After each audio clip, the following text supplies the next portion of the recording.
ಕಲಬುರಗಿ ಕೋಟೆಯಲ್ಲಿ 29 ತೋಪುಗಳನ್ನ ನೋಡಬಹುದು ನೀವು. ವಿಶ್ವದ ಅತಿ ಉದ್ದವಾದ ತೋಪು ಎಂದು ಹೇಳಲಾಗುತ್ತೆ ಇದನ್ನು. ಕಲಬುರಗಿ ಕೋಟೆನ ಎಕ್ಸ್ಪ್ಲೋರ್ ಮಾಡೋಣ ಅಂತ, ಕಲಬುರಗಿ ಕೋಟೆ ಬಗ್ಗೆ ಎಲ್ಲ ಇತಿಹಾಸ ಸಂಪೂರ್ಣವಾಗಿ ಹೇಳ್ತೀನಿ ಅಂತ ವಿಡಿಯೋ ಕೊನೆವರೆಗೂ ನೋಡ್ರಿ. Hello guys, welcome back to another vlog. Guys, ಇವತ್ತು ನಾವು ಕಲಬುರಗಿ ಕೋಟೆನ ಎಕ್ಸ್ಪ್ಲೋರ್ ಮಾಡೋಣ ಅಂತ. ಕಲಬುರಗಿ ಕೋಟೆ ಸುಮಾರು 800 ವರ್ಷಗಳ ಇತಿಹಾಸ ಹೊಂದಿದೆ. ಕಲಬುರಗಿ ಕೋಟೆ, ಈ ಕೋಟೆಯನ್ನು ವರಂಗಲ್ ರಾಜ ಗುಲ್ಬಂದ್ ಅವರು 14ನೇ ಶತಮಾನದಲ್ಲಿ ನಿರ್ಮಿಸಿದ್ದಾರೆ. ನಾವು ಇವಾಗ ಕೋಟೆ ಎಂಟ್ರೆನ್ಸ್ ಅಲ್ಲಿ ಇದ್ದೀವಿ. ನೀವು ನೋಡ್ಬೋದು ಎಂಟ್ರೆನ್ಸ್. ಇಲ್ಲಿಗೆ ಬಸ್ಗಳು ಬರ್ತವೆ ನೋಡಿ, ಬಸ್ಗಳು ಬರ್ತವೆ ಇಲ್ಲಿಗೆ ಕೋಟೆಗೆ. ಬಸ್ ಸ್ಟ್ಯಾಂಡಿಂದ ಸುಮಾರು 4 ಕಿಲೋಮೀಟರ್ ದೂರ ಆಗುತ್ತೆ ಅದು, ನಗರದ ಬಸ್ ನಿಲ್ದಾಣದಿಂದ. ಬನ್ನಿ ಇವಾಗ ಒಳಗಡೆ ಹೋಗೋಣ. ಎಲ್ಲ ಕೋಟೆ ಬಗ್ಗೆ ಸಂಪೂರ್ಣವಾಗಿ ಇತಿಹಾಸ ಹೇಳ್ತೀನಿ ಅಂತ, ಏನೇನು ಇತಿಹಾಸ ಇದೆ, ಇಲ್ಲಿ ಯಾವ ರಾಜರು ಆಳ್ವಿಕೆ ಮಾಡಿದ್ರು, ಈ ಕೋಟೆ ಬಗ್ಗೆ ಸಂಪೂರ್ಣವಾಗಿ ಹೇಳ್ತೀನಿ ಅಂತ. ಈ ಕೋಟೆ ಸುಮಾರು 20 ಎಕರೆ ಪ್ರದೇಶದಲ್ಲಿ ಇದೆ. ಈ ಕೋಟೆ ಎರಡು ಸುತ್ತುಗಳಿಂದ ಸುತ್ತುವರೆದಿದೆ. ನೀವು ನೋಡಬಹುದು, ಅದು 2 ಸುತ್ತುಗಳಿಂದ ಸುತ್ತುವರೆದಿದೆ ಈ ಕೋಟೆ.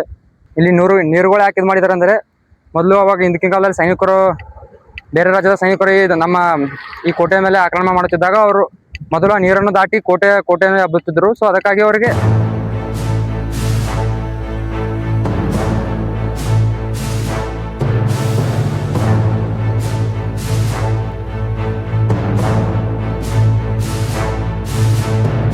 ನಾವೇನು ನೋಡ್ತಾ ಇದೀವಲ್ಲ, ಎಂಟ್ರೆನ್ಸ್ ಇದು. ಎಂಟ್ರೆನ್ಸ್ ಅಲ್ಲಿ ಈ ತರ ಕಾಣುತ್ತೆ ಅದು ಕೋಟೆ. ಇವಾಗೆಲ್ಲ ಬಿದ್ದೋಗಿದೆ, ನೋಡ್ಬೋದು ನೀವು. ಮೊದಲು ಬಹಳ ಬೃಹದಾಕಾರದಿತ್ತು ಈ ಕೋಟೆ. ಕಲಬುರಗಿ ಕೋಟೆ ಸುಮಾರು 2 ಪ್ರವೇಶ ದ್ವಾರಗಳನ್ನು ಹೊಂದಿದೆ. ಒಂದು ಫ್ರಂಟ್, ಇನ್ನು ಬ್ಯಾಕ್ ಸೈಡ್ ಇನ್ನೊಂದಿದೆ. 2 ಪ್ರವೇಶ ದ್ವಾರಗಳನ್ನು ಹೊಂದಿದೆ ನೋಡಿ. ಎಂಟ್ರೆನ್ಸ್ ಅಲ್ಲಿ ಈ ತರ ಇದೀವಿ ನಾವು. ಎಂಟ್ರೆನ್ಸ್ ಹೋಗಿದೀವಿ. ಅದು ಇನ್ನೊಂದು ಎಂಟ್ರೆನ್ಸ್ ತೋರಿಸ್ತೀನಿ ಅಂತ ನಿಮಗೆ. ನೋಡಿ, ಒಳಗಡೆ ಈ ತರ ಕಾಣುತ್ತೆ ಕೋಟೆ. ಬನ್ನಿ ಆ ಕಡೆ ಹೋಗೋಣ. ಇನ್ನು ಒಳಗಡೆ ಎಲ್ಲ ಮನೆಗಳು ಇದ್ದಾವೆ. ಇಲ್ಲಿ ಮೇ ಬಿ ಜನ ಇರ್ಬೋದು, ನೋಡೋಣ ಬನ್ನಿ.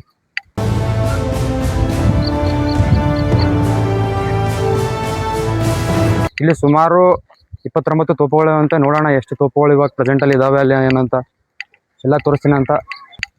ಪ್ರವಾಸಿಗರಿಗೆ ಇದೊಂದು ಬೆಸ್ಟ್ ಪ್ಲೇಸ್ ಇದು. ಇಷ್ಟು ನೋಡ್ಬೋದು ಕೋಟೆ. ಈ ಸೈಡ್ ಭಾಗ ನೋಡಿ ಕಾಣ್ತಾ ಇದ್ದಾನೆ. ಹಾ, ರೈಟ್, ಅದು ಲಾಸ್ಟ್ ಈ ಭಾಗ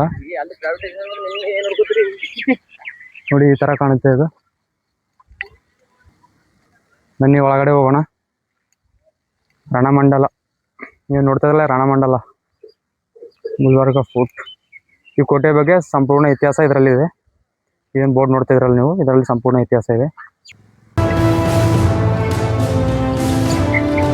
ಈ ಕಲಬುರಗಿ ಕೋಟೆ ಬಹುಮನಿ ಸುಲ್ತಾನರ ರಾಜಧಾನಿ ಆಗಿತ್ತು ಕಲಬುರಗಿ. ಮುಂಚೆ ಗುಲ್ಬರ್ಗ ಅಂತಿದ್ರು.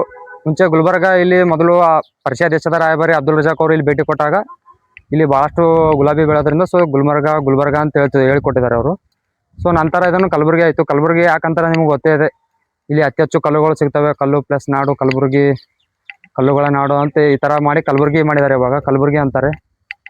ನೋಡ್ಬೋದು ಎಂಟ್ರೆನ್ಸ್ ಈ ತರ ಇದೆ.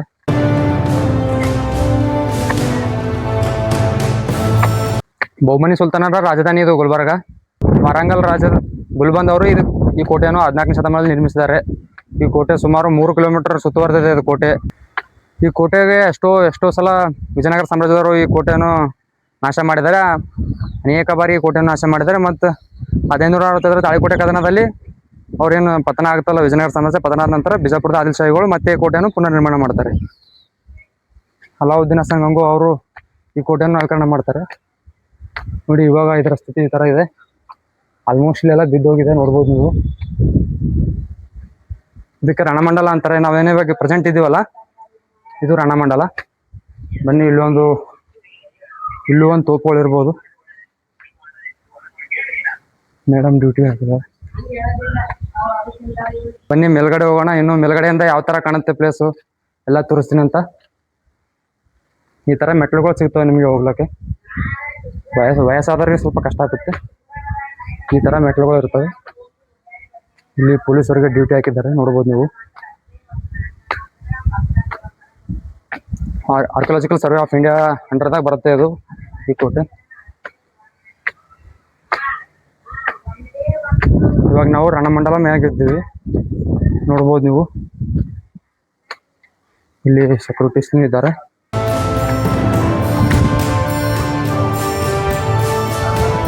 ಮೇಲ್ಗಡೆ ಈ ತರ ಕಾಣುತ್ತೆ ವ್ಯೂ ನಿಮಗೆ.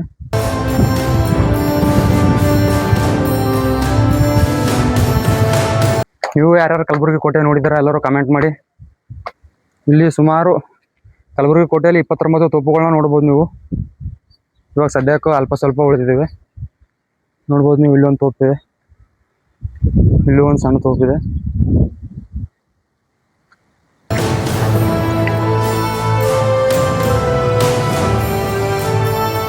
ನೀವೇನು ನೋಡ್ಲತ್ತಿರಲ್ಲ, ಈ ತೋಪು ಬಾರಾಗಜ. ಇದರ ಹೆಸರು ಬಾರಾಗಜ. ಸುಮಾರು 29 ಅಡಿ ಉದ್ದ ಇದೆ ಮತ್ತು 7.5 ಅಡಿ ಸುತ್ತಳತೆಯನ್ನು ಹೊಂದಿದೆ. ಇದು ವಿಶ್ವದ ಅತಿ ಉದ್ದವಾದ ತೋಪು ಎಂದು ಹೇಳಲಾಗುತ್ತೆ. ಇದನ್ನು ವಿಶ್ವದ ಅತಿ ಉದ್ದವಾದ ತೋಪು ಅಂತ ಹೇಳಲಾಗುತ್ತೆ. ಪಂಚಲೋಹಗಳಿಂದ ಮಾಡಿದರೆ. ಇದು ಸುಮಾರು 75 ಟನ್ ತೂಕ ಹೊಂದಿದೆ. ಇದು ನೀವೇನು ನೋಡ್ಲತ್ತಿರಲ್ಲ, ಇದು 75 ಟನ್ ತೂಕ ಹೊಂದಿದೆ. ವಿಶ್ವದ ಅತಿ ಉದ್ದವಾದ ತೋಪು ಎಂದು ಹೇಳಲಾಗುತ್ತೆ. ಇದನ್ನು ಗಿನ್ನಿಸ್ ದಾಖಲೆಗೂ ಸೇರಿಸ್ತಾರೆ ಅಂತ ಹೇಳಲಾಗುತ್ತದೆ. ಇನ್ನೂ ಸೇರಿಲ್ಲ ಗಿನ್ನಿಸ್ ದಾಖಲೆಗೆ, ಮುಂದೆ ಸೇರಬಹುದು.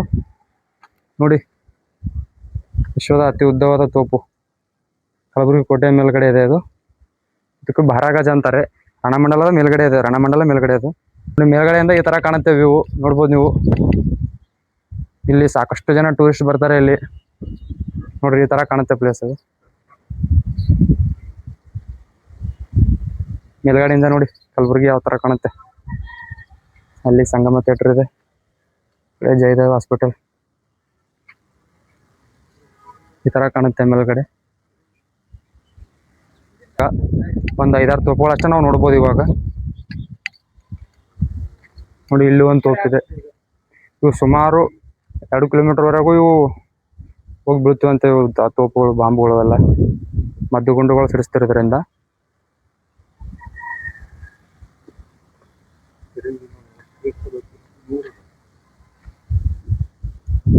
ಇವು ಪಿರಂಗಿಗಳು, ಇವು ನೋಡಿ ಈ ತರ ಇದಾವೆ. 75 ಟನ್ ತೂಕ ಹೊಂದಿದೆ ಅಂತ ಇದು ಪಿರಂಗಿ. ಬಟ್ ನೋಡಿ, ಅವಾಗಿನ ಕಾಲದಲ್ಲಿ ಯಾವ ತರ ಇವಕ್ಕೆ ಮೇಲ್ಗಡೆ ತಂದು ಇಟ್ಟಿದ್ದಾರೆ ನೋಡಿ. ಅದು ಎಷ್ಟೊಂದು ಮೇಲ್ಗಡೆ ಇದೆ ಅಂದ್ರೆ, ಇಲ್ಲಿ ಅಷ್ಟು ಕೆಳಗಡೆಯಿಂದ ಹೆಂಗೆ ತಂದಿಟ್ಟಿರ್ಬೋದು ಇಲ್ಲಿ ಮೇಲ್ಗಡೆ. ಇಲ್ಲಿಂದಾನೇ ಅವರು ಬೇರೆ ಯಾರು ಆಕ್ರಮಣ ಮಾಡ್ತಾರಲ್ಲ ಅವ್ರಿಗೆ ಇಲ್ಲಿಂದಾನೇ ಅವರು ಮದ್ದುಗುಂಡುಗಳನ್ನ ಸಿಡಿಸ್ತಿದ್ರು. ಸುಮಾರು 1.5 ಕಿಲೋಮೀಟರ್ 2 ಕಿಲೋಮೀಟರ್ ತಕ್ಕ ಹೋಗಿ ಬೀಳ್ತಿದ್ವಂತೆ ಇವು. ನೋಡ್ರಿ, ಈ ಕೋಟೆ ಇವಾಗ ಈ ತರ ಇದೆ. ಅನೇಕ ಬಹುಮನಿ ಸುಲ್ತಾನರಲ್ಲಿ ಆಳ್ವಿಕೆ ಮಾಡ್ತಾರೆ. ಬಹುಮನಿ ಸುಲ್ತಾನರ ರಾಜಧಾನಿ ಆಗಿತ್ತು ಮೊದಲು. ನಂತರ ಇದನ್ನು ಬೀದರ್ಗೆ ಸ್ಥಳಾಂತರ ಮಾಡ್ತಾರೆ. ನೋಡಿ, ಈ ಕಡೆ ಕೋಟೆ ಎಂಡ್. ಇದು ಏನು ನೋಡ್ತಾ ಇದ್ರಲ್ಲ, ಇದು ಇವಾಗ ಎಂಟ್ರೆನ್ಸ್ ಇಂದ ಬಂದಿದ್ದೀವಿ. ಆ ಕಡೆ ತೋರಿಸ್ತೀನಿ ನಿಮಗೆ. ಆ ಕಡೆ ಇನ್ನೂ ಭಾಳ ಇದೆ ಕೋಟೆ. ಆ ಕಡೆ ಸೈಡ್ನು ಆ ಭಾಗನೂ ಹೋಗೋಣ. ಅಲ್ಲಿಯೂ ಎಷ್ಟು ತೋಪುಗಳಿದಾವೆ ನೋಡೋಣ. ಇಲ್ಲಿ ಮೇಲ್ಗಡೆ 3 ಇದಾವೆ. ಇನ್ನು ಆ ಭಾಗಕ್ಕೆ ಎಷ್ಟಿದಾವೆ ನೋಡೋಣ, ಹೋಗೋಣ. ಇಲ್ಲೆಲ್ಲ ಕಡೆ ಜನ ಹೋಗ್ಬಾರ್ದು ಅಂತೇಳಿ ಇಲ್ಲೆಲ್ಲ ಇದು ಹಾಕಿದ್ದಾರೆ. ಆ ಕಡೆ ಏನೂ ಇಲ್ಲ, ಭಾಳ ಹೆಚ್ಚಿದೆ ಆ ಕಡೆ. ನೀವೇ ನೋಡ್ತಾ ಇದ್ರಲ್ಲ, ಇದು ಎಂಟ್ರೆನ್ಸ್. ಇದು ಇವಾಗ ಇಲ್ಲಿಂದಾನೇ ಬಂದೀವಿ. ಇದು ಒಂದು ಎಂಟ್ರೆನ್ಸ್, ಇನ್ನೂ ಒಂದು ಎಂಟ್ರೆನ್ಸ್ ಇದೆ. ಈ ಕೋಟೆ 2 ಪ್ರವೇಶದ್ವಾರಗಳು ಹೊಂದಿದೆ. ನೋಡಿ, ಇವಾಗೆಲ್ಲ ಇಲ್ಲೆಲ್ಲ ಮನೆಗಳು ಮಾಡ್ಕೊಂಡಿದ್ದಾರೆ. ಇಲ್ಲಿ ನಂಗೆ ಗೊತ್ತಿಲ್ಲ, ಬಟ್ ಈ ಕಡೆ ಭಾಗ ಇನ್ನೂ ಇದೆ ಕೋಟೆ. ಈ ಕೋಟೆ ಸುತ್ತ ಇನ್ನೂ ಯಾವುದೇ ಭಾಗ ಇನ್ನೂ ಬಿದ್ದಿಲ್ಲ. ಇದು ಸುತ್ತ ಹಾಗೆ ಇದೆ ಅದು ಕೋಟೆ, ನೋಡ್ಬೋದು ನೀವು. ನೀವೇನು ನೋಡ್ಲತ್ತಿದ್ರ ಕೋಟೆ ನೋಡಿ ಯಾವ ಥರ ಆವರಿಸಿದೆ ಸುತ್ತ. ಇಲ್ಲಿಂದ ಕಾಣುತ್ತೆ, ಬಟ್ ಇಲ್ಲೆಲ್ಲ ಕಂಟಿ ಗಿಡ ಬೆಳೆದಿದೆ. ನೋಡ್ಬೋದು ನೀವು, ಅಲ್ಲಿವರೆಗೂ ಇದೆ.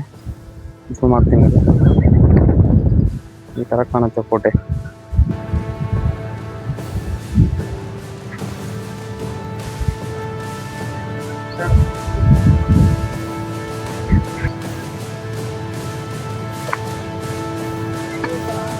ನೋಡಿ, ನೀವು ಕಲ್ಲುಗಳು ಎಷ್ಟೊಂದು ದಪ್ಪಿದ್ದಾವೆ. ಇಂಥ ಕಲ್ಲುಗಳಿಂದ ಇಷ್ಟು ಎತ್ತರದಲ್ಲಿ ಯಾವ ಥರ ಕಟ್ಟಿರ್ಬೋದು ಅವ್ರು ಆಗಿನ ಕಾಲದಲ್ಲಿ.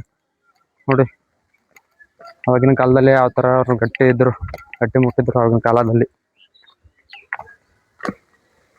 ಬನ್ನಿ, ಇನ್ನು ಆ ಕಡೆ ಇನ್ನೂ ಇದೆ. ಆ ಕಡೆ ಇನ್ನೊಂದು ಪ್ರವೇಶದ್ವಾರವಿದೆ. ಆ ಪ್ರವೇಶದ್ವಾರವನ್ನು ತೋರಿಸ್ತೀನಿ ನಿಮಗೆ. ಇನ್ನೊಂದು ಎಂಟ್ರೆನ್ಸ್ ಇದೆ, ಆ ಗೇಟಿಗೆ ಹೋಗೋಣ, ಅಲ್ಲಿನೂ ತೋರಿಸ್ತೀನಿ ಅಂತ. ನೋಡಿ, ಈ ಥರ ಇದೆ. ಇಲ್ಲಿ ಎಲ್ಲ ಗಿಡಗಳು ಹಚ್ಬೇಕು, ಇಲ್ಲಿ ಸರಿಯಾಗಿ ವ್ಯವಸ್ಥೆ ಮಾಡ್ಬೇಕು. ಇಲ್ಲಿ ಗಿಡದ ಹಚ್ಚಿ ಇಲ್ಲಿ ಪ್ರವಾಸಿಗರಿಗೆ ಒಂದು ಒಳ್ಳೆ ಪ್ಲೇಸ್ ಇದು.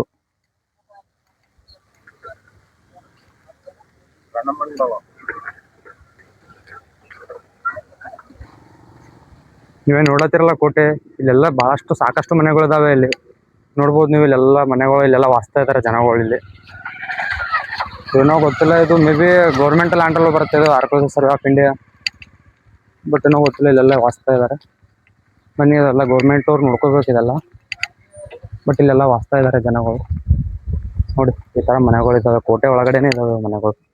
ನೀವೇನು ನೋಡ್ಲತ್ತಿರಲ್ಲ, ಇಲ್ಲಿ ಮುಂಚೆ ಇಲ್ಲಿ ಬಂಗಾರದ ವ್ಯಾಪಾರ ವಜ್ರದ ವ್ಯಾಪಾರ ನಡೀತೈತಂತೆ ಇಲ್ಲಿ. ನಂಗೂ ಅಷ್ಟೊಂದು ಮಾಹಿತಿ ಇಲ್ಲ, ನಿಮ್ಗೆ ಯಾರಿಗಾದ್ರೂ ಗೊತ್ತಿದ್ರೆ ಕಮೆಂಟ್ ಮಾಡಿ. ಎಲ್ಲ ಹಳೆಯ ಕಾಲದ ಮನೆಗಳು ನೋಡಿ ನೋಡಿ ಗೊತ್ತಾಗುತ್ತೆ. ಇವೆಲ್ಲ ಹಳೆ ಕಾಲದ ಮನೆಗಳು ಇವೆಲ್ಲ. ನೀವೇ ನೋಡುತ್ತಿರಲ್ಲ, ಇದು ಇನ್ನೊಂದು ಪ್ರವೇಶ ದ್ವಾರ ಇದು. ಇಲ್ಲಿಂದನೂ ಬರ್ಬೋದು ನೀವು ಎಂಟ್ರೆನ್ಸ್. ಇದು ಈ ಕಡೆ ಶಾ ಬಜಾರ್ 4 ಬರ್ಬೋದು ನೀವು.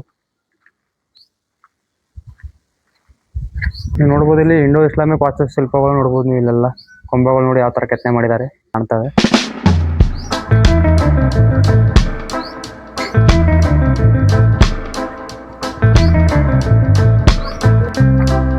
ನೋಡಿ ಇಲ್ಲಿ ಯಾವ ತರ ಕೆತ್ತನೆ ಇದೆ, ಇಂಡೋ ಇಸ್ಲಾಮಿಕ್ ವಾಸ್ತುಶಿಲ್ಪವನ್ನು ನೋಡ್ಬೋದು ನೀವು ಇಲ್ಲಿ.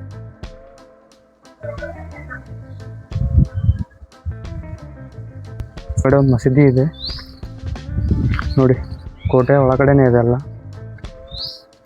ಇಲ್ಲಿ ಬಾವಿ ಇತ್ತು ಏನಂತ ಗೊತ್ತಿಲ್ಲ, ಮೇ ಬಿ ಇಲ್ಲೆಲ್ಲ ಕಸ ಹಾಕಿದ್ದಾರೆ ನೋಡಿ. ಮುಂಚೆ ಬಾವಿ ಇತ್ತು ಅನಿಸುತ್ತೆ ಇಲ್ಲಿ. ನೋಡ್ಬೋದು ನೀವು ಈ ಕಡೆ ಭಾಗ ಎಲ್ಲ ಇದಾಗಿದೆ ಕಂಟಿಗಳು ಇಲ್ಲೆಲ್ಲ ನೋಡಿ. ಬನ್ನಿ ಹೋಗೋಣ ಇವಾಗ.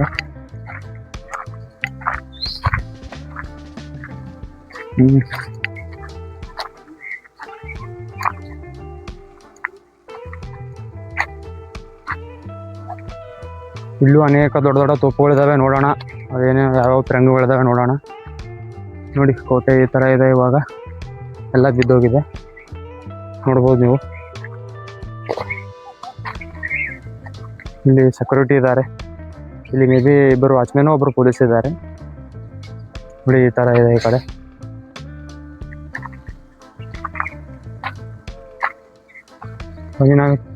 ಬನ್ನಿ ನಾವಿಲ್ಲಿ ಮೇಲ್ಗಡೆ ಹೋಗೋಣ.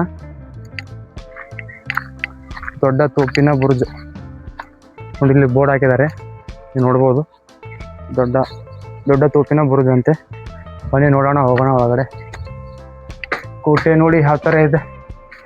ಇಲ್ಲೇನೋ ಉರ್ದು ಅದೇನೋ ಬರೆದಿದ್ದಾರೆ. ಮೇ ಬಿ ಬಹಮನಿ ಸುಲ್ತಾನರು ಉರ್ದುಗೆ ಭಾಳ ಪ್ರಾಮುಖ್ಯತೆ ಕೊಡ್ತಿದ್ರು. ಉರ್ದು ಅಲ್ಲಿ ಇದೆ, ನಂಗೆ ಅಷ್ಟೊಂದು ಗೊತ್ತಾಗ್ತಾ ಇಲ್ಲ. ಬನ್ನಿ, ಇದು ಇವಾಗ ಕಟ್ಸಿರ್ಬೋದು ಮೇ ಬಿ. ಇದು ಇವಾಗ ನೋಡಿ, ಇಲ್ಲಿ ಮೇಲ್ಗಡೆ ಈ ಥರ ಇದೆ. ಇಲ್ಲೊಂದು ಪಿರಂಗಿ ಇದೆ ನೋಡ್ಬೋದು ನೀವು. ಇದನ್ನು ಭಾಳ ದೊಡ್ಡ ತೋಪಿದೆ ನೋಡಿ, ಇದು ಎಷ್ಟುದ್ದಿದೆ ನೋಡಿ. ಕೋಟೆ ಈ ಥರ ಕಾಣುತ್ತೆ ಇಲ್ಲಿ, ನೀವು ನೋಡ್ಬೋದು. ಇಲ್ಲಿ ನಿಂತರೆ ನಿಮಗೆ ಸಂಪೂರ್ಣ ಕೋಟೆ ವ್ಯೂ ಕಾಣುತ್ತೆ. ಇಲ್ಲೇ ನೋಡ್ತಾ ಇದ್ರಲ್ಲ ಜಾಮಿಯಾ ಮಸೀದಿ, ಇದು ಕೋಟೆ ಒಳಗಡೆನೇ ಇದೆ ಜಾಮಿಯಾ ಮಸೀದಿ. ಜಾಮಿಯಾ ಮಸೀದಿ ಹತ್ರನೂ ಹೋಗೋಣ, ಅಲ್ಲಿ ಅದ್ರೂ ಎಕ್ಸ್ಪ್ಲೋರ್ ಮಾಡೋಣ ಅಂತ. ನೋಡಿ ಕೋಟೆ ಈ ಭಾಗ ಸಂಪೂರ್ಣ ಕಾಣಿಸುತ್ತೆ ಕಡೆಯಿಂದ. ಅವೆಲ್ಲ ಸೈನಿಕರು ಶತ್ರುಗಳು ಬರ್ತಾರೆ ಅಂತೇಳಿ ನಿಂತು ಕಾವಲು ಕಾಯುವ ಗೋಪುರಗಳು ಅವೆಲ್ಲ. ಸಾಕಷ್ಟು ಗೋಪುರಗಳಿದಾವೆ ಇಲ್ಲಿ ನೋಡ್ಬೋದು ನೀವು. ಆ ಕಡೆ ಎಲ್ಲ ಬಿದ್ದೋಗಿದೆ, ಇದು ಇವಾಗ ಕಟ್ಸಿದ್ದಾರೆ. ಅಲ್ಲಿ ನೋಡ್ಬೋದು ನೀವು. ಇಲ್ಲಿಂದ ನಿಮಗೆ ಕೋಟೆ ಸಂಪೂರ್ಣ ಎಲ್ಲ ದೃಶ್ಯ ಕಾಣುತ್ತೆ ಇಲ್ಲಿ. ನೀವೇನಿಲ್ಲಿ ನೋಡತ್ತಿರಲ್ಲ, ಇದು ಸುರಂಗ ಮಾರ್ಗ ಇದೆ, ಇವಾಗೆಲ್ಲ ಮುಚ್ಚಿದ್ದಾರೆ ಅದು. ಇಲ್ಲಿ ರಹಸ್ಯ ಸುರಂಗ ಮಾರ್ಗಗಳು ಇದಾವೆ ಇಲ್ಲಿ ಕೋಟೆಯಲ್ಲಿ. ಯಾಕಂದ್ರೆ ಸುಮಾರು 6 ಸುರಂಗ ಮಾರ್ಗಗಳು ನೋಡ್ಬೋದು ನೀವು ಇಲ್ಲಿ. ಇದೆಲ್ಲ ಇವಾಗ ಮುಚ್ಚಿದ್ದಾರೆ ಇಲ್ಲಿ. ಸೈನಿಕರಿಗೆ ಯಾರಿಗೂ ಗೊತ್ತಿಲ್ಲಾರ್ದಂಗೆ ಒಳಗಡೆ ಬರ್ತಿದ್ರು ಅವರು. ಇಲ್ಲೂ ಮೇಲ್ಗಡೆ ಏನೋ ಇದೆ ನೋಡೋಣ ಬನ್ನಿ. ಕಾವಲು ಕಾಯ ಗೋಪುರ ಇರ್ಬೋದು ಮೇ ಬಿ ಇದು. ನೋಡಿ ಕೋಟೆ ಯಾವ ಥರ ಕಾಣುತ್ತೆ ಈ ಸೈಡಿಂದ.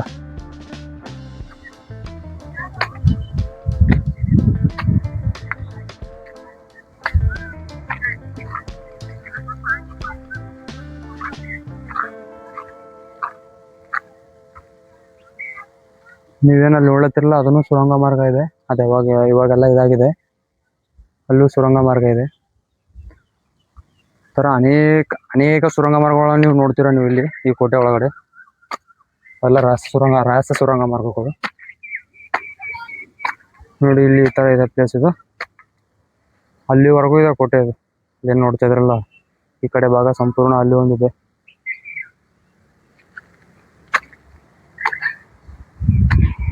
ಇಲ್ಲಿ ಮೇ ಬಿ ತೋಪುಗಳು ಪಿರಂಗಿಗಳು ಇದ್ದು ಅನ್ನಿಸ್ತೇ. ನೋಡ್ಬೋದು ನೀವು ಸಣ್ಣ ಸಣ್ಣ ಪಿರಂಗಿಯ ಭಾಗಗಳು ಬಿದ್ದಿದ್ದಾವೆ ಇಲ್ಲಿ. ನೋಡ್ಬೋದು ನೀವು ಪಿರಂಗಿಗಳು. ಇವೆಲ್ಲ ಇವಾಗೆಲ್ಲ ಕಂಟಿ ಬೆಳೆದು ಇಲ್ಲೆಲ್ಲ ಮುಚ್ಚುಗಿದಾವೆ ಇವು ಪಿರಂಗಿಗಳು.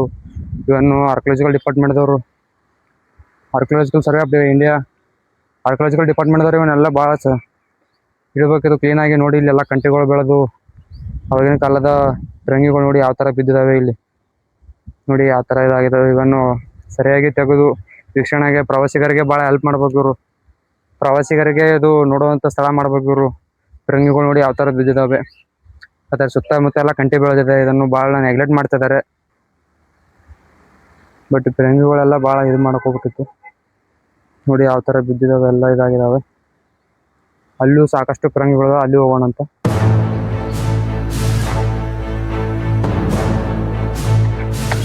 ನೋಡಿ ಕೋಟೆ ಈ ಭಾಗ ಯಾವ ತರ ಕಾಣುತ್ತೆ. ಇಲ್ಲೂ ಒಂದು ಸಣ್ಣ ಪಿರಂಗಿ ಇದೆ, ನೋಡ್ಬೋದು ನೀವು. ಈ ತರ ಸಾಕಷ್ಟು 29 ಪಿರಂಗಿಗಳು ಇದಾವೆ. ಇವಾಗ ನಮಗೆ ನೋಡ್ಲಿಕ್ಕೆ ಒಂದು 6-7 ಪಿರಂಗಿಗಳ ನೋಡ್ಬೋದು ಇವಾಗ ಕೋಟೆಯಲ್ಲಿ. ನೋಡಿ ಇಲ್ಲಿಂದ ಅವರು ಶತ್ರುಗಳಿಗೆ ಬಾಂಬ್ಗಳು ಹಾಕ್ತಿದ್ರು, ಈ ಕಡೆಯಿಂದ ಮದ್ದುಗುಂಡುಗಳು ಸಿಡಿಸ್ತಾ ಇದ್ರು. ನೋಡಿ ಕೋಟೆ ಈ ಭಾಗ ಯಾವ ತರ ಕಾಣುತ್ತೆ.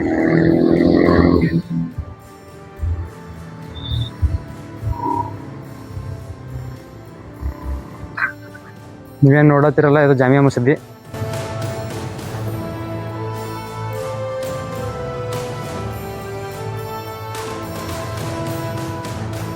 ನೀವೇನ್ ನೋಡ್ಲತ್ತಿರಲ್ಲ, ಇದೆ ಜಾಮಿಯಾ ಮಸೀದಿ.